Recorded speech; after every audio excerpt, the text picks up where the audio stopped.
Muy buenos días. Muchísimas gracias por continuar con nosotros. Yo soy Carolina Sadler y este es nuestro segmento Análisis Global. En el día de hoy vamos a comenzar en Turquía. Ustedes saben que el domingo pasado se celebraron elecciones en Turquía. Esto a raíz del referéndum llevado a cabo el año pasado por el presidente Recep Tayyip Erdogan. Pues fíjense, el presidente Erdogan ganó las elecciones, como ustedes bien saben, pero esto en medio de un ambiente bastante complicado. Para comenzar, Erdogan está en el gobierno desde el año 2002. Este referéndum que se llevó a cabo el año pasado, pues establece no solamente que él se puede reelegir hasta el 2028. Entiéndanse que él ahora llegaría a la presidencia y luego podría volver a reelegirse.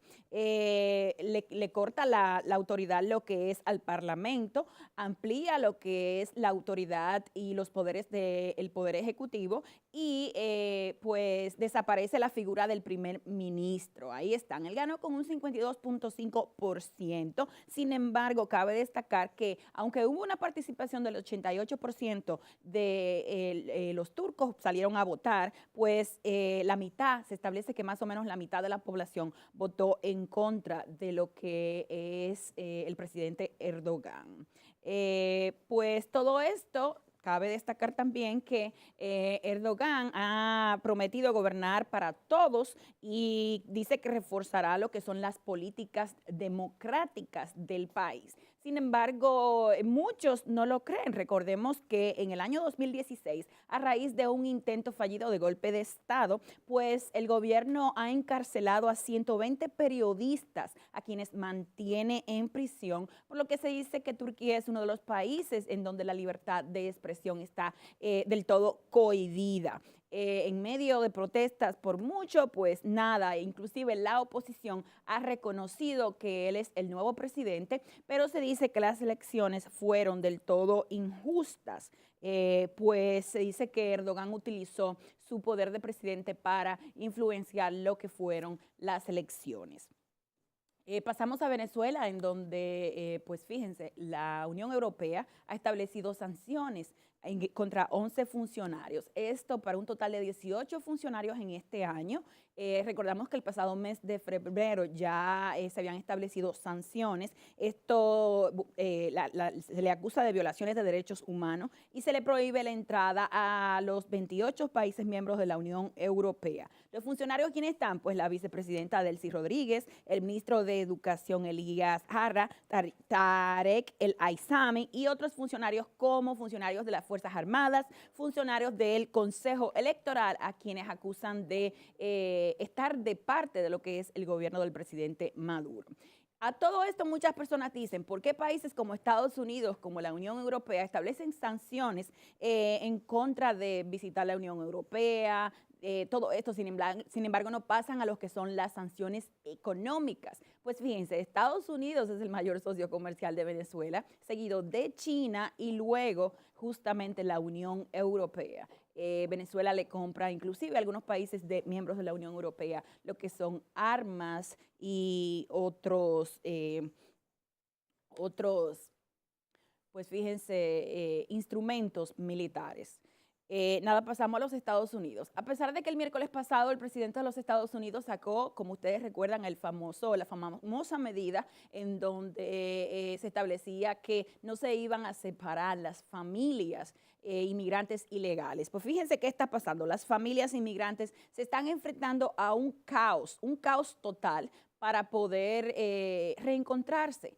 En la actualidad, pues el Departamento de Estado ha sacado las cifras. Solamente se han podido reunir 538 niños con sus familiares. Quedan más de 1.800 niños en custodia del Estado estadounidense y no se sabe cómo es que el Estado va a poder reunificar a estas familias.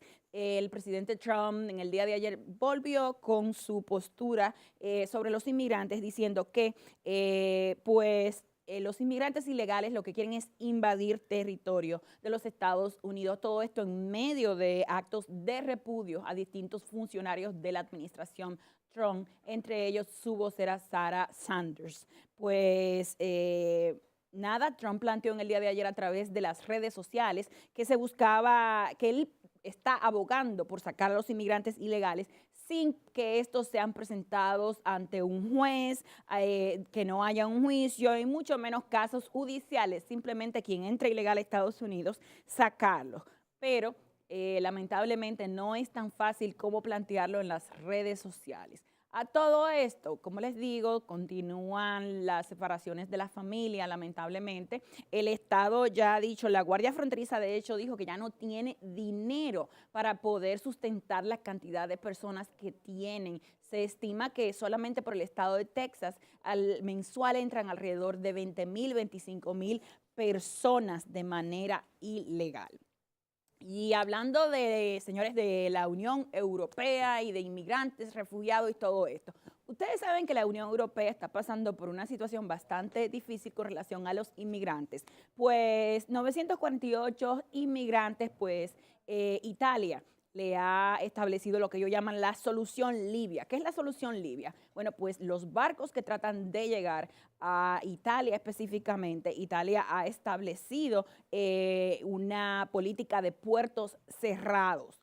Ellos, bueno, han establecido la inmigración como, bueno, han estado abiertamente hostil y nada, esto, una cantidad de inmigrantes increíble. Se dice que solamente en este mes han sido devueltos más de 2,000 personas y entre lo triste de todo esto es que más de 200 personas han perdido la vida tratando de salir de países como Nigeria, Etiopía, Sudán e inclusive la misma Libia. Cuando son devueltos estos inmigrantes, ¿a qué se enfrentan? Pues fíjense, se enfrentan no solamente a ser detenidos, pues el Estado libio les acusa de inmigración ilegal, sino también a tener que vivir en estados de guerra, persecuciones, miseria, abusos, y por supuesto una política en donde no tienen acceso a lo que es una buena alimentación.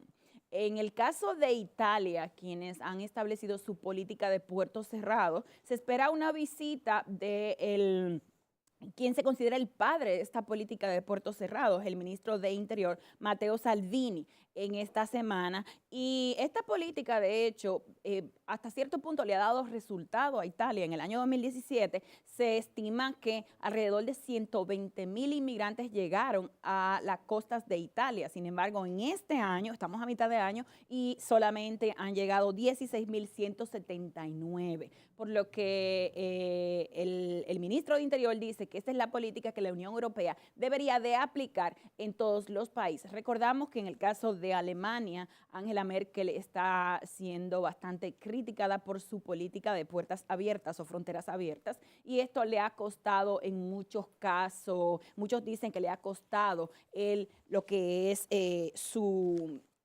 posición ante su partido y ante los ciudadanos alemanes. Pero así está el mundo, es todo lo que tenemos por el día de hoy. Vamos a la pausa, regresamos en breve con una interesante entrevista.